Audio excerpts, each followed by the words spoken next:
नमस्कार साथियों, ये मेरा ऑफिशियल चैनल है जिस पर मैं आप सभी को पेंशन से जुड़ी हर जरूरी और अहम खबर देता हूं। अगर आपने अभी तक हमारे इस चैनल को अभी तक सब्सक्राइब नहीं किया है तो पेंशन से जुड़ी हर जरूरी खबर पाने के लिए अभी इस चैनल को सब्सक्राइब करें। साथियों, कहीं कहा जा रहा है कि भैया सरकार 2000 रुपए बढ़ाएगी, कहीं कोई कह रहा है कि इस राज्य में सरकार 3000 रुपए बढ़ाएगी, कहीं कोई कह रहा है कि इस राज्य में सरकार 10,000 रुपए बढ़ाएगी और कहीं कोई कह रहा है कि इस राज्य में 7,500 रुपए सरकार बढ़ाएगी। आगे दोस्तों सच्चाई क्या है और किस तरीके से दोस्तों ईपीएस 95 की साथियों एक बहुत बड़ी बैठक होने जा रही है केंद्र सरकार के मंत्री जी के साथ। जी हां साथियों, और मैं आपको बता दूं जो ईपीएस के जो मेन कार्यकारिणी अध्यक्ष हैं कमांडर अशोक राउत राष्ट्रीय अध्यक्ष हैं। साथियों एनएससी यानी नेशनल एजुकेशन कमेटी इसके साथियों ये राष्ट्रीय अध्यक्ष हैं। इन्होंने साथियों एक बहुत बड़ी बात कही है, बहुत बड़ी बात कही है और बहुत ही जल्दी एक मीटिंग बुलाई है इस मैटर को लेके। पिछले समय में इन्होंने अशोक राउत जी ने एक जूम मीटिंग रखी थी इस चीज को लेके कि सरकार से मांग कब से कब जल्दी करवाएं। और साथियों ईपीएस 95 के तमाम पेंशनर की तरफ से मनसुख मंडाविया जी जो केंद्रीय मंत्री हैं उनसे भी साथियों मुलाकात हो चुकी है। तो साथियों आज मैं आपको बताने जा रहा हूं कि ईपीएस 95 वालों की क्या मांग है और किस तरीके से सरकार इसको पूरा करने के लिए प्रतिबद्ध है। जी हाँ साथियों, अतः साथियों अगर आप एक पेंशनर हैं तो यार मुझे सपोर्ट जरूर कीजिएगा। जी हाँ साथियों, चैनल को सब्सक्राइब जरूर कीजिएगा। देखिएगा साथियों, आज के समय में सरकार एक चीज से बहुत डर रही है। मालूम है क्या चीज है वो है साथियों सोशल मीडिया। सोशल मीडिया से साथियों सरकार इतना डर रही है और सोशल मीडिया में तमाम जो भी चीजें आती हैं उस चीज को साथियों वो लोग देखते हैं, सरकार देखती है और हल करने की कोशिश करती है। देखिएगा एक न्यूज मैं आपको दिखा रहा हूं, सोशल मीडिया पर उठाए जाने वाले मुद्दों पर गंभीर केंद्र सरकार बहुत ज्यादा गंभीर है और हम जैसे लोग ही हैं ईपीएस 95 पेंशनर जो भी ईपीएफओ पेंशनर हैं बहुत कम लोग हैं जो उनकी आवाज उठा रहे हैं सोशल मीडिया पे, बहुत कम साथियों। तो उसमें से मैं भी हूं जो साथियों चाहता हूं कि ईपीएस 95 पेंशनर को 10,000 रुपए मिले प्लस डीए और डीआर महंगाई राहत, महंगाई भत्ता भी उनको मिलनी चाहिए। इसलिए साथियों मुझे सपोर्ट कीजिएगा, चैनल को सब्सक्राइब कीजिएगा, वीडियो को शेयर कीजिएगा आपके तमाम जो व्हाट्सएप ग्रुप चल रहे हैं ताकि उनको भी जानकारी हो सके। देखिएगा साथियों सोशल मीडिया पर उठाए जाने वाले मुद्दों पर गंभीर केंद्र सरकार ने स्पष्ट किया है कि वो सोशल मीडिया के माध्यम से उठाए जाने वाले विभिन्न मुद्दों को गंभीरता से ले रही है। सरकार की नजर न केवल लोग इससे जुड़े विषयों पर बल्कि कोर्ट से संबंधित मामलों एवं अन्य महत्वपूर्ण मुद्दों पर भी लगातार बनी हुई है। सरकारी सूत्रों के अनुसार सोशल मीडिया जनता की भावनाओं और समस्याओं को समझने का महत्वपूर्ण माध्यम बन चुका है। ऐसे में सरकार यह सुनिश्चित करना चाहती है किसी भी नागरिक की आवाज अनसुनी न रहे और हर उचित मुद्दे पर समयबद्ध और प्रभावी कार्रवाई हो। देखिएगा साथियों यहाँ पर साफ साफ दिया है सोशल मीडिया के माध्यम से उठाए जाने वाले मुद्दों को सुलझाने के पक्ष में केंद्र सरकार का मानना है कि सोशल मीडिया जनसंवाद का सशक्त नजरिया है। इस माध्यम से जनता की समस्याओं को समझकर उनके समाधान की दिशा में काम करना लोकतंत्र को और मजबूत बनाता है। सरकार सभी नागरिकों को अपील करती है कि वे सकारात्मक और रचनात्मक तरीके से मुद्दे उठाएं ताकि एक बेहतर जिम्मेदार समाज का निर्माण हो सके। तो साथियों यहाँ पर कहा है कि जो कोर्ट से भी रिलेटेड जो मैटर है उनको फौरन सही होना चाहिए, सही किया जाना चाहिए, फौरन उस पर डिसीजन होना चाहिए। तो साथियों यहां पर आपने देख लिया किस तरीके से सरकार सोशल मीडिया को लेकर काफी गंभीर है। इसलिए साथियों आप मुझे सपोर्ट कीजिएगा, चैनल को सब्सक्राइब कीजिएगा। चलिएगा साथियों मैं आपको बता दूं कैसे क्या मीटिंग है और कहां होगी। देखिएगा सबसे पहली बात है ईपीएस 95 की नई बैठक होगी और देखिएगा मैं आपको बता दूं ईपीएस 95 13वीं केंद्रीय कार्यकारी सीडब्ल्यूसी की मीटिंग होगी, वो होगी हावड़ा आता है कोलकाता में। तो ये बैठक होगी और टाइम है सुबह 10 बजे होगी। स्थान है हावड़ा, कोलकाता, पश्चिम बंगाल। सक्षम नेतृत्व मुख्य मार्गदर्शक है वो है माननीय कमांडर अशोक राउत, ये राष्ट्रीय अध्यक्ष हैं।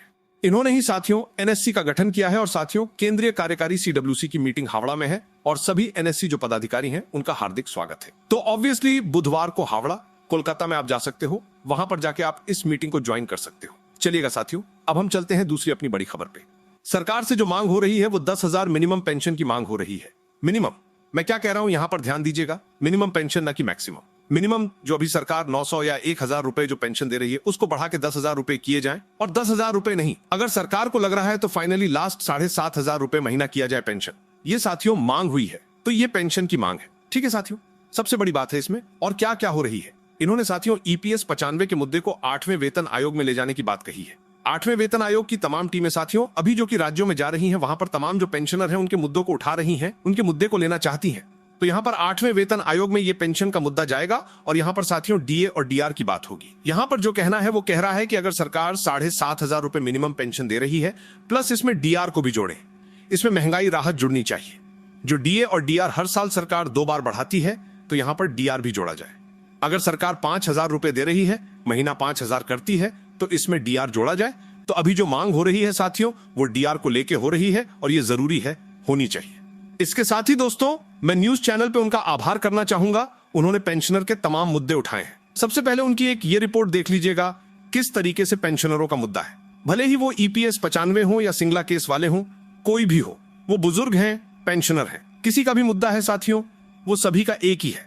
तो सबसे पहले एक खबर देखिएगा किस तरीके से वो पेंशनर का मुद्दा उठा रहे हैं। आज हक की बात में उन पेंशनर की बात हम करेंगे, उनकी आवाज हम उठाएंगे जो 8वें वेतन आयोग से कुछ मांग कर रहे हैं। ये वो बुजुर्ग हैं जिन्होंने हिंदुस्तान के दफ्तरों और स्कूलों में पूरी ईमानदारी के साथ अपने कर्तव्य को निभाया, लेकिन आज बढ़ती हुई महंगाई और घटती शारीरिक क्षमता के बीच सम्मानजनक जीवन की मांग कर रहे हैं। देश भर के तकरीबन 69 लाख पेंशनर्स का कहना है कि पेंशन सिर्फ आर्थिक मदद नहीं है, बल्कि जीवन भर की सेवा का सम्मान है। उम्र ढल चुकी है, किसी के घुटने में दर्द है तो किसी को कम दिखाई देता है। शरीर अब पहले जैसा साथ नहीं देता, लेकिन जिंदगी की जरूरतें आज भी उतनी ही बड़ी हैं।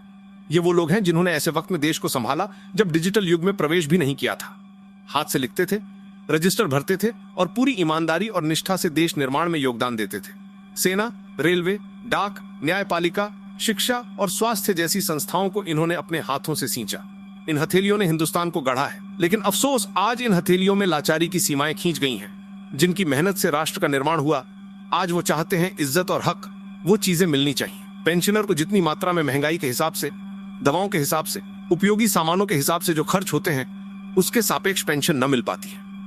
ऐसा लगता है कुछ गवर्नमेंट चाहती है कि जो सेवानिवृत्त हैं और ये जो बुजुर्ग हैं, अब ये हमारे किसी काम के तो रहे नहीं, अब इनको जितना दे रहे हैं वो भी एक्स्ट्रा में ही दे रहे हैं, ये मान के गवर्नमेंट चल रही है। देश की सीमाओं की रक्षा करने वाले, दफ्तरों में वर्षों तक सेवा देने वाले, समाज को नई दिशा दिखाने वाले ये बुजुर्ग 8वें वेतन आयोग से कुछ चाहते हैं ताकि ये सम्मान के साथ जी सके, उस उम्र में भी आर्थिक तौर पर मजबूत रहे, बढ़ती महंगाई के बीच दवाओं का अपना खर्च निकाल सके।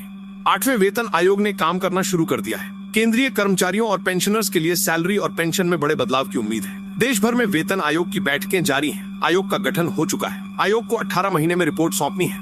इसके प्रभावी होने की उम्मीद है। दरअसल 8वें वेतन आयोग में पेंशन को लेकर कई सवाल और आशंकाएं सामने आई हैं, जिसकी वजह से देश भर के लाखों पेंशनर्स में नाराजगी है। जबकि 7वें वेतन आयोग के टर्म्स एंड रेफरेंस जो जारी हुआ था, उसमें साफ साफ लिखा था कि रिपोर्ट लागू होने की तिथि के पहले जो पेंशनर हैं, उनके भी पेंशन के पुनरीक्षण पर और लाभों पर विचार किया जाएगा। वो पैरा 8वें वेतन आयोग में काट दिया गया। 8वें वेतन आयोग से देश के रिटायर्ड कर्मचारियों ने कुछ मांगे रखी है अपने हक के लिए। केंद्र सरकार से यह बुजुर्ग गुहार लगा रहे हैं, प्रदर्शन कर रहे हैं, केंद्र सरकार को ज्ञापन सौंप चुके हैं। सरकार से अनुरोध है कि हमारे प्रार्थना पत्र पर विचार किया जाए, 8वें वेतन आयोग को लाओ, इसमें हमको जोड़ा जाए और जो हमारी अन्य 10 मांगे हैं, जैसा अभी अध्यक्ष जी ने बताया कि 7% ही बचते हैं, हर वर्ष 5 साल बाद 5% या हर वर्ष 1% इंक्रीमेंट देते रहे, वो भी बात सही है। कोरोना काल का 10 मांगे हमारी हैं, जो हमने माननीय प्रधानमंत्री जी को अभी ज्ञापन दिया था।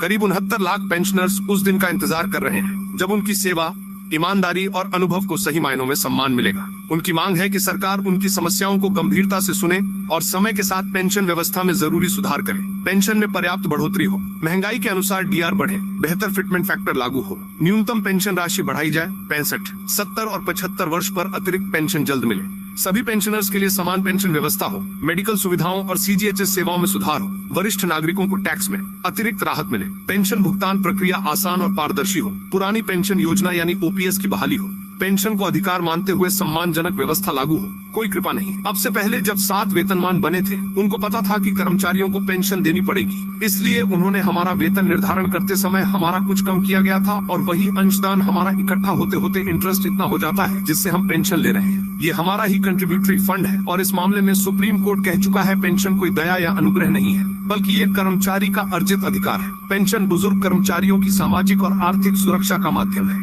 इसीलिए सरकार मनमाने तरीके से भेदभाव नहीं कर सकती। किसी तरह की एक सोशल ऑब्लिगेशन की तरह मत मानिए, एक लायबिलिटी की तरह मत मानिए, क्योंकि अगर उस आदमी को यह मालूम है कि बुढ़ापे में मेरी सरकार या मेरा एम्प्लॉयर जो मैंने काम किया वो मुझे बुढ़ापे में सस्टेन करेगा, तो वो पूरी मुस्तैदी से काम करेगा, वो चोरी चकारी नहीं करेगा, वो कुछ और करने की नहीं सोचेगा।